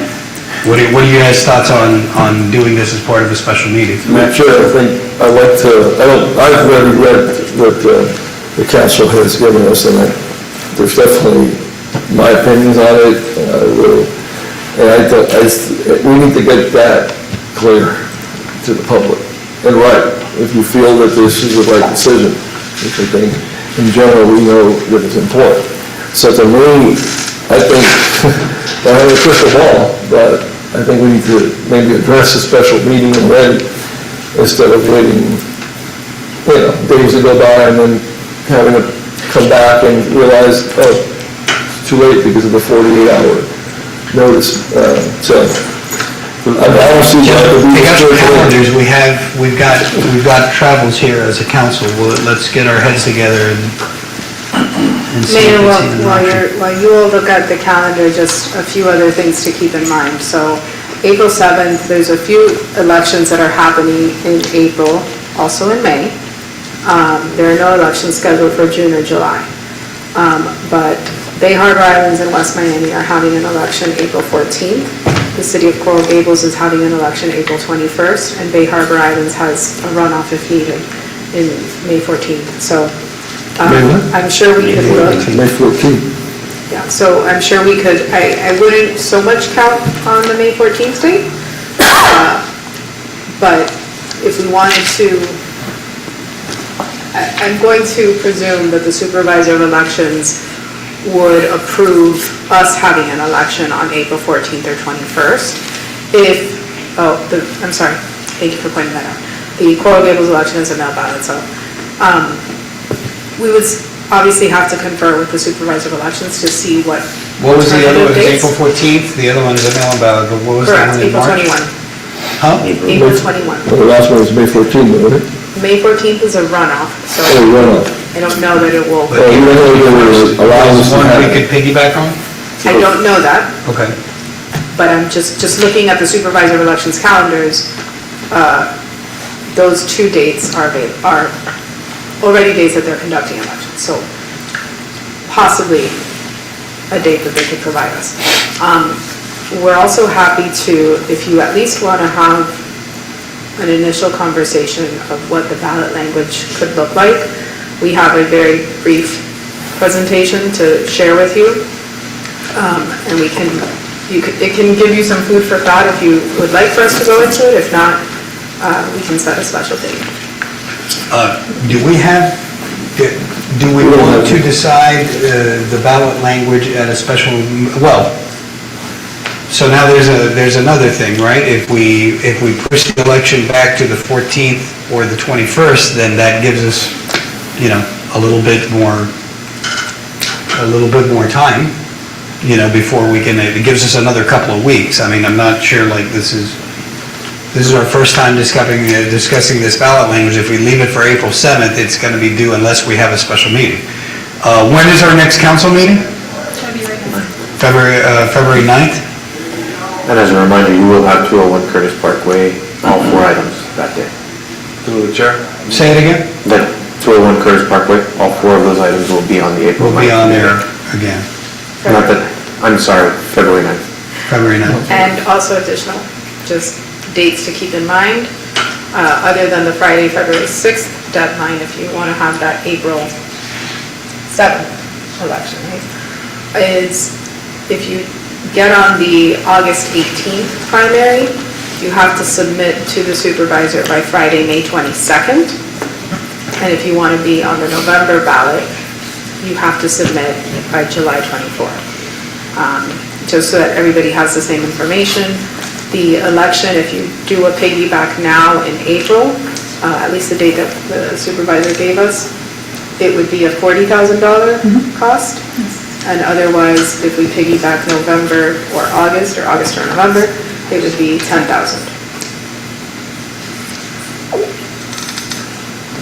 Through the chair, since you mentioned it, sorry, since you mentioned it, that I'm not like trying to pick on it, but how fast can we have an answer on May 14th? You're saying that it depends on the election department and the head of the election department, right? That means So that this it's a last question one, to it took ask. about a day or two.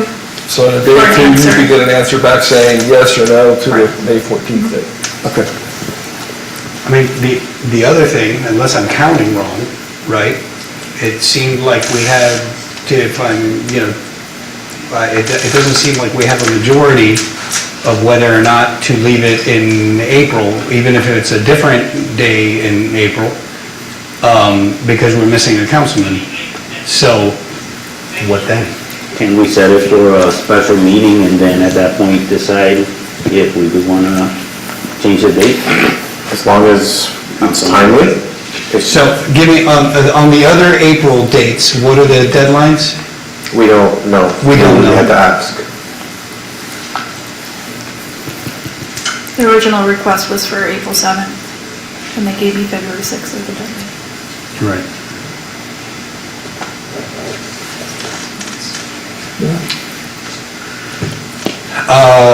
So I guess the only option is, so that we have more of a quorum and so that we have more answers to the question, is that we've got to set a special meeting to decide, when and if, we need answers. Next Monday? Huh? Next Monday? Yeah, we got Monday the 2nd, February 2nd. There's a Board of Adjustment hearing, but that's at the Adult Center. I'd have to check to see if the space is available. I could confirm tomorrow. Okay. I also just want to point out, and I know it's odd, but hypothetically, you don't need to have it in the evening, the special meeting. Again, we're in a time crunch, so I want to make sure everyone is aware. I'm flexible that day. I want to insist, I don't think we're going to be ready for April. I think we really need to think about this, we need to engage the community, we need to be completely open and transparent with everyone, answer everyone's concerns. This is a big deal, we all campaigned on 36th Street, we didn't expect a nursing home situation, that came out of left field, so, and we're still dealing with the nursing home. So, I don't, it's my gut feeling, I think August, we will be better prepared Well, for August. I'll tell you what, again, there are some important questions, because we could leave it in April, but still buy ourselves a couple of weeks, but we don't know what the exact deadlines are, so we need answers to those questions, right? I think because of where it stands, I think it's important to hear what our colleague who is not here has to say, right? So I think a special meeting is the only way that we could be safe and make sure that whatever there is consensus on can get done in time, but it will also provide us answers to our questions, to see what it could buy us, and who knows, we may, the opinions may change from here to Monday the 2nd. Are you available Monday the 2nd? George? Yes. Are you available Monday the 2nd? Yes, sir. It's Groundhog Day. That would be appropriate. Essentially. All right. Okay, so let's try to have a special meeting. Want to do it early? Want to do it 6 o'clock instead of 7? We'll get in, we'll just discuss this like straight off the bat and and see what we come up with? So the only Yep. thing is that the Monday Board of Adjustment meeting has been noticed. Noticed, okay, you're right. So Afterwards. I don't think that it's going to be a long meeting, it's just one item on that agenda. Yes. It's a variance, so I think we would be safe at 7. 7? Okay. All right, so 7 o'clock, special meeting to discuss the timing and language. Do we want to have the meeting at 101 Apache as well, since that's where the Board of Adjustment? And sorry, I'm just repeating, it's the senior center house. At the senior center? I think logistically it would be better for microphones. Yeah. It's very limited audio over there. Yeah. So, Okay, all right. So also, just to add on, am I asking for these additional dates from the supervisor of election? Yes. As well? Yes, So it was please. the 14th. please, because the consensus may be leave it in April, but later in April, in which case it'll be important to know when. And we have to make sure that Councilman Mamas can make it next week, so. I'm not warming up in synchronization. I think we should put it in the books and then Let's put it in the books and see if he could grace us with his put it presence. from there, yeah. Okay.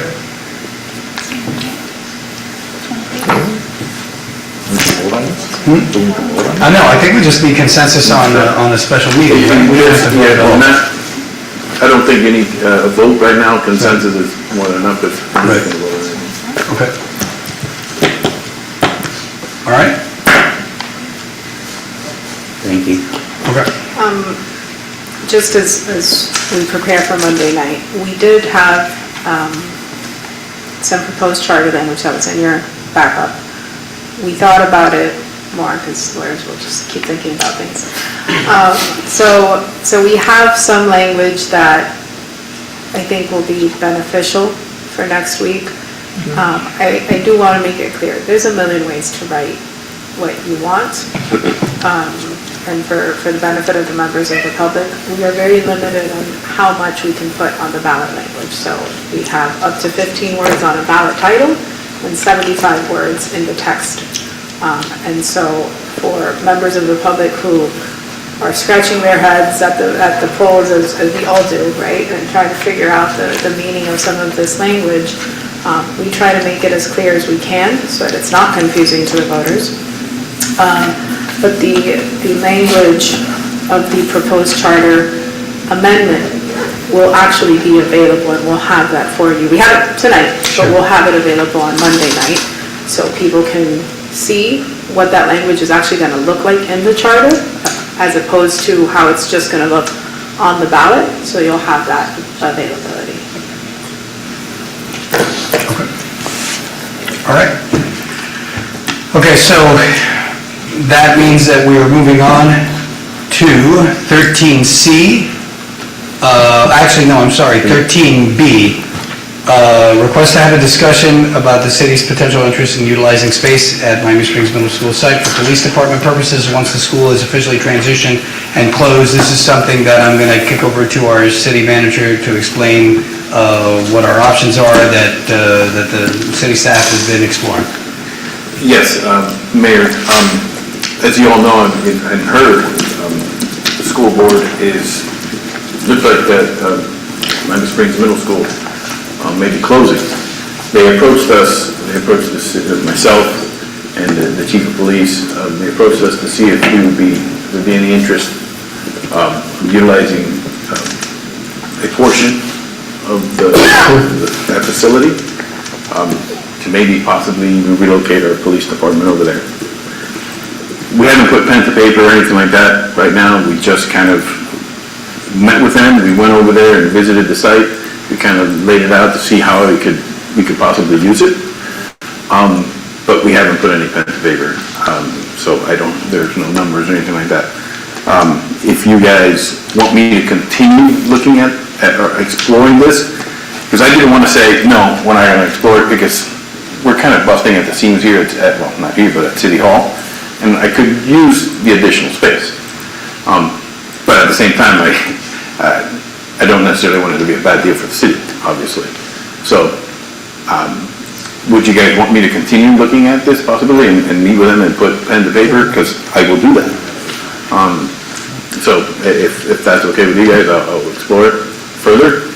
And once I have some numbers, I can bring it back to So you. that would be us authorizing the city manager and city staff to explore the options of using that space once the plan has been transitioned for that school to have space that our municipal government could utilize for the right price and under the right conditions, but do we have consensus to authorize the Yes. city manager to Yes. explore those options? Yep, okay, all All right, right? thank So, you. I'll continue going. All right, okay, and now, bringing up discussion of Scout Fabian Perez Crespo Jr.'s Eagle Scout Time Capsule Project proposal. Come on. Through the chair, let me just read something. In accordance with state and county conflict of interest and ethics laws, I will be recusing myself from voting or participating on item 13C as my son is preparing a proposal to the city. I will step out of the city council chambers at this time. Please call me when you leave. It's recorded for Dad.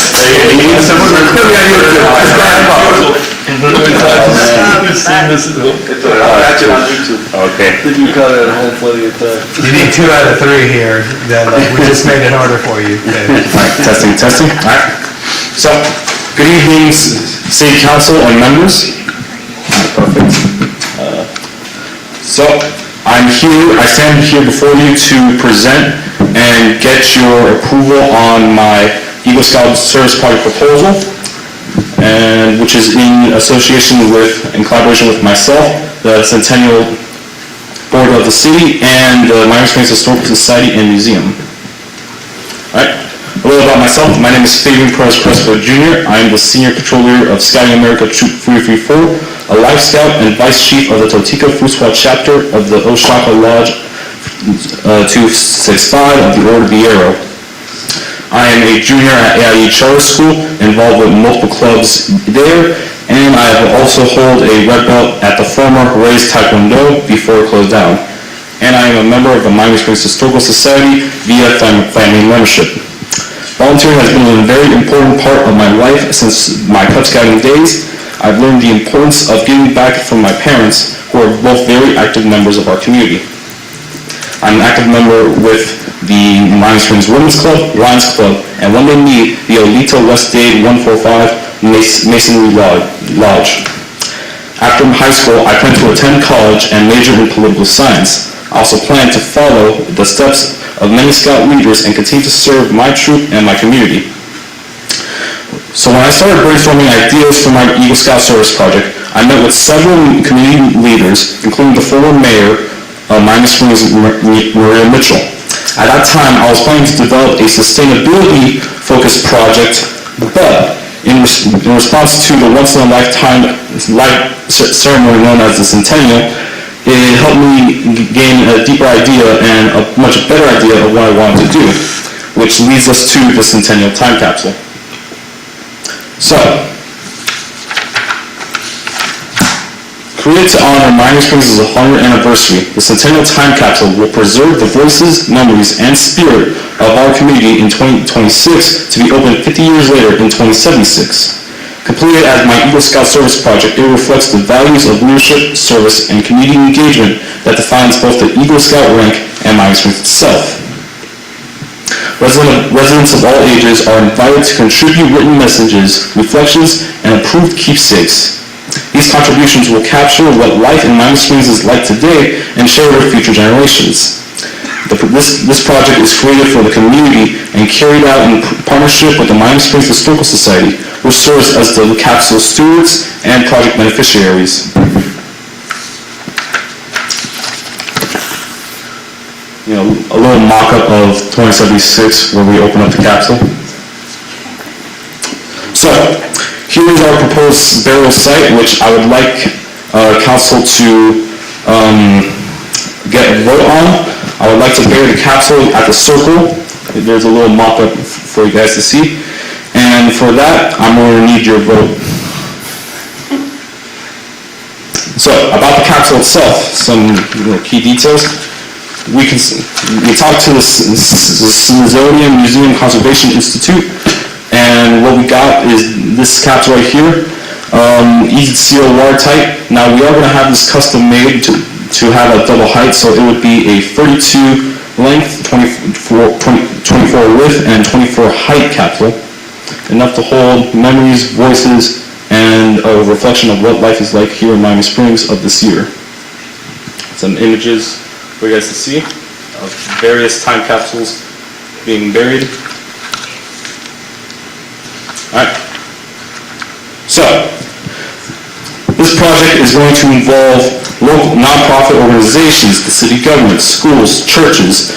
They will all be invited to contribute materials, memorabilia, messages of all kinds, and help ensure that the capsule reflects the true spirit, diversity, and shared history of our community. And just a small list of organizations such as the Scouts, the Little Leagues, the Lions Club, Rotary, Freemasonry, everything. The list is much bigger, such as restaurants, but just a little bit. So, fundraising opportunities. This fundraising plan is designed to give residents and businesses in our city a meaningful opportunity to participate in an exciting historical time capsule project that will preserve our community stories for future generations by offering multiple affordable ways to participate. Individuals, families, and local businesses of all economic levels can contribute and be represented inside the capsule. Here are some items that we are going to give out as sponsorship, such as shirts, tote bags, buttons, postcards. Now, for events.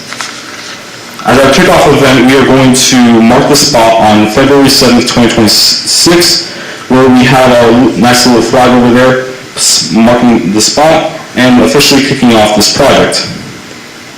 I'd also like there to be a partial closure of the circle for that event. So if council can vote on that, that'll be very nice. And then, starting from August to October, we're going to take the capsule on a road trip to the local public libraries, to the events, City Hall, at the Adult Center, just to showcase to the residents the time capsule. And then in early December of 2026, that is when we officially bury it. Betsy, give me 1 second.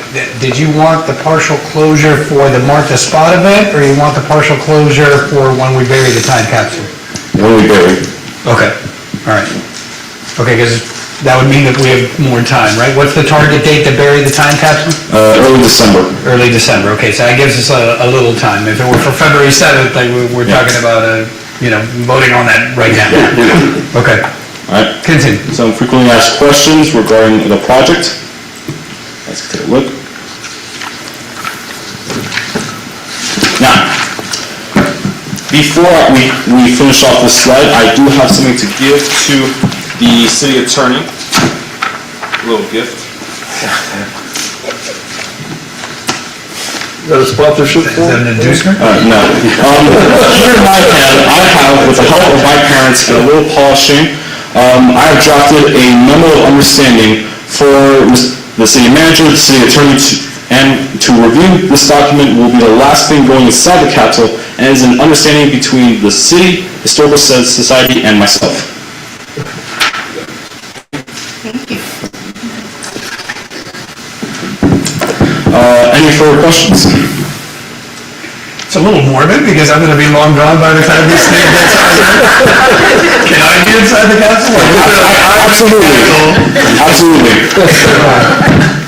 Everything reflecting life in 2026 will be included and preserved and saved until 2076. And with that being said, thank you. Can you go back to the sponsorship, go back, keep going? Okay, so that slide, now those are all the people, or maybe it's not an exhaustive list, but those are people that you're going to approach and invite to contribute materials, and what does it cost to be part of the time capsule? So for all organizations, nonprofits, and to everyone who I just listed, it will be free. Okay. We will not charge some of the organizations here, the restaurants, a dime to be a part of the capsule. Actually, the restaurants, we will charge them. Okay, But I see the City of Miami Springs logo there. Yes. And I would like to propose for my council members and my colleagues on the city council, I think that we should make a contribution to kind of get the ball rolling. We've made donations to Boy Scouts and other organizations that, and Boy Scouts in particular, that had Eagle Scout projects. And this sounds like a great project. And while I appreciate that they're going to offer for these organizations for free, I think that we should make a donation. I know we have a budget every year for donations for projects like this, so I would propose $250 to get the ball rolling for them. Do you guys? I say more. Speak. Okay. I'm willing to give them $1,000. I think they deserve it. So what's our budget for the year? We're approaching it. We'll find it. It's like a bit. But I can, The Central Committee will figure it out. The Santee family could open up their wallets if you want to really get a big impact, right? we can find it. Okay, we can fund that, all right, well, $1,000. All right. Okay, are you in favor? I'm in favor. I think it's a great idea. We're super proud of you. Thank you for doing this. I'm in favor. You have my full support. I'm incredibly humble. Thank you. All right. Mr. Chair, maybe you want to show the public what the total budget is that you need. That would probably kind of give some indication. Yes, so, while I do not have the budget listed, the whole budget would be, if I remember correctly, what's up? Almost $18,000, yes. And that would be from all the supplies that we spend, from the capsule itself, to vaults, to the products, to volunteers.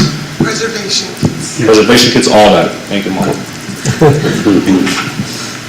And from the income from sponsorships and sales, that would be $18,000. Yes. All right. Well, I mean, that certainly gets them going. We did Yeah, we did the right thing, $18. 1,000 would get it closer. presidential decisions here, giving out money like that. All right, okay. All right, so do we need to, what do we need to do? This is a discussion, but there's nothing necessarily to approve at this time, other than to wish you well. We're proud of your work and efforts and your project, and we're happy to be the first ones to contribute to help get this thing going down the road. Thank you.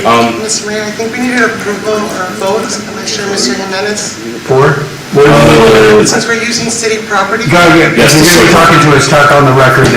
So, this capsule will be using the space that is the circle.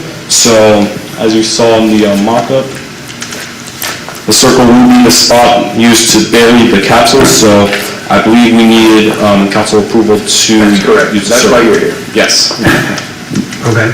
So we need council approval for that spot to ultimately be used for the time capsule. Absolutely. Okay, I'd like to entertain a motion to approve this project's ability to use that spot on the circle at Miami Springs Circle Park for this Eagle Scout project and time capsule project.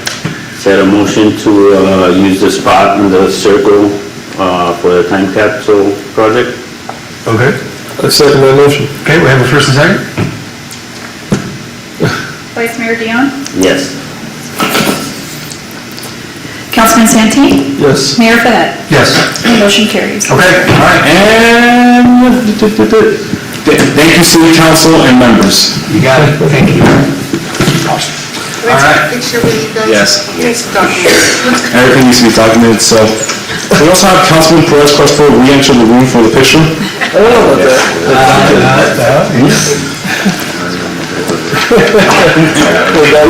He's suffering outside there. Oh, he's suffering. I was gonna go get him and...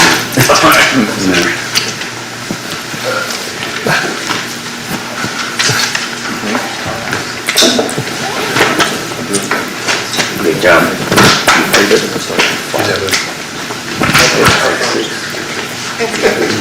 has to be 6 people.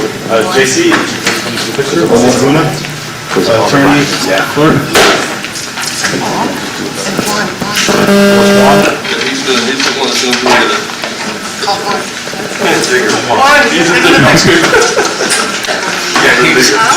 He's digging holes.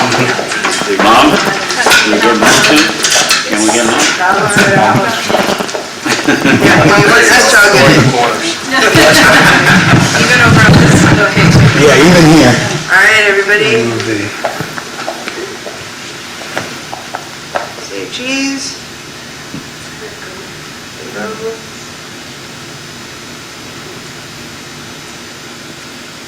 All right, one more, just in case. Thank you. Yeah, this picture's good. We'll put this in the caption.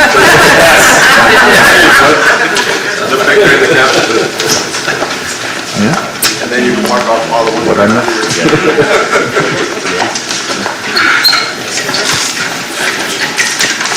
Can someone tell me what I missed? You allowed to tell me what I missed or not? You gotta read the minutes. What? Okay, so we are done with other business. We move on to, let's wrap this up, reports and recommendations. We start with reports or recommendations from our esteemed city attorney. I'll give you recommendations next Monday at the special meeting. Okay, great. Thank you. City manager? Yes, Mayor, after, at our last meeting, I informed the council of our federal earmark being approved by the House, making its way to the Senate. That evening, I heard from our lobbyist saying that it was approved in the Senate and waiting for the president's signature. I was trying to wait to see if the president didn't sign it, because before I celebrate and, and get all happy, there's an issue now in Washington DC regarding immigration customs, and they're trying to shut the government down again. So before I count my chickens, I want to make sure that it was signed by the president. But it was a step in the right direction yet again. Awesome. And that's the only update I have. Okay, Assistant City Manager, Omar Luna. For burying the time capsule, there could be a possibility for a road closure on the same day we have our Christmas event, just depending on coordination of scheduling, because we have, our Christmas event is December 5th, and we already have a road closure on that day, because we have to bring the rides. So I don't know if that's, maybe I'll speak to Fabian and see if it's something he's interested in that day, and then we just kill two birds with one stone, but see if that's something. And the Red Camp Out event is Friday night. I encourage you guys to pass by. It's a very, very cool event. We sold out over 40-something tents, so it should be fun. It's a really cool event. And cold, too. It's gonna be cold. It's gonna be cold. Nice. It's gonna be cold. All right. City Clerk? Yes, we would need, we're actually lacking a member on the Retirement Pension Board, which is a council-appointed member. So if you know of anybody that would be interested in serving, the meetings are, every other month, so about 6 times a year. In the morning, meetings run about an hour, hour and a half. Whose seat is it? It was Jennifer Moon. She had served up until she left, actually, about a year ago. So it's been vacant since then. Okay. So And is that tied to a particular seat? all of you as a group, if you have someone that you recommend, you can bring it to a council meeting and approve as a group. So if you know it, if anybody, just send over some names and then we'll reach out to them. Okay. All right, okay, so let's have reports and recommendations from our city council. I will start with Councilman George Santini. Thank you. I think this might be my last meeting of the month, that I could say Happy New Year to the rest of the community. Thought you were breaking us in news there. Yeah, I know. Tell us the South Beaches. February 7th, which I think now we got a meeting, so I can still say this, February 2nd. February 7th is our gala, our Centennial Gala at the Curtis Mansion. There are still tickets for sale, very little, but there's some left. So please go in there and try to gobble up those last remaining tickets. It's gonna be an amazing, event, and we look forward to it. It's been a lot of hard work to get it there, so, thank you. All right, Vice Mayor? So the Pelican Playhouse, they have an upcoming play. My daughter will be in it, so for sure I'm gonna support and push it as much as possible. LOL, lots of laughs. It's 5 short plays, 6 performances over 2 weekends. February, January 30th at 7:30, Saturday, January 31st at 7:30, Sunday, February 1st at 2 p.m., and then the following weekend, February 6th at 7:30, on the 7th at 7:30, and again Sunday at 2 p.m. The tickets could be purchased online, $15 per ticket, $2.45 convenience fee, and there'll be $20 at the door. So I look forward to seeing the community out there and coming out and support our young actors at the Pelican Playhouse. Good, thank you.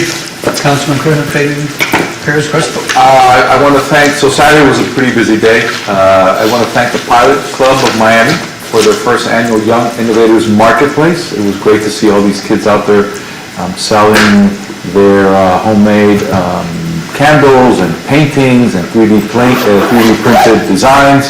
I hope to see this as an annual event. So thank you also for the city for hosting them at the community center parking lot. I want to mention that the Miami Springs Women's Club had also on that Saturday their first meeting of their garden club that they started up. You don't have to be a member of the Women's Club to join the garden club, but if you're passionate about gardening and are interested in beautification projects around the city, I encourage you to attend the next meeting, which will be at the clubhouse February 14th, 10 a.m. And also, we had a groundbreaking at Stafford Park for Danny Iglesias Eagle Scout Project in honor of fallen Officer Charles Stafford. So we will be out there working on that as well, so I'll be out there also. And I want to thank again the city for coordinating this project as they've done with all the other Eagle Scout projects throughout the past. And good job, Dave and Judy. That's it for me. All right, thank you. Okay, and yeah, I mean, no more Happy New Year's, that's it, it's verboten to wish anybody a Happy New Year at this point. But a lot done, thank you guys for everything that you invest in helping us make these decisions to make the city better. And with that, we call this regular council meeting of April 26th, we adjourn at April. January 26th. I've got April in my mind. January 26th at 8:15. Thank you. Great.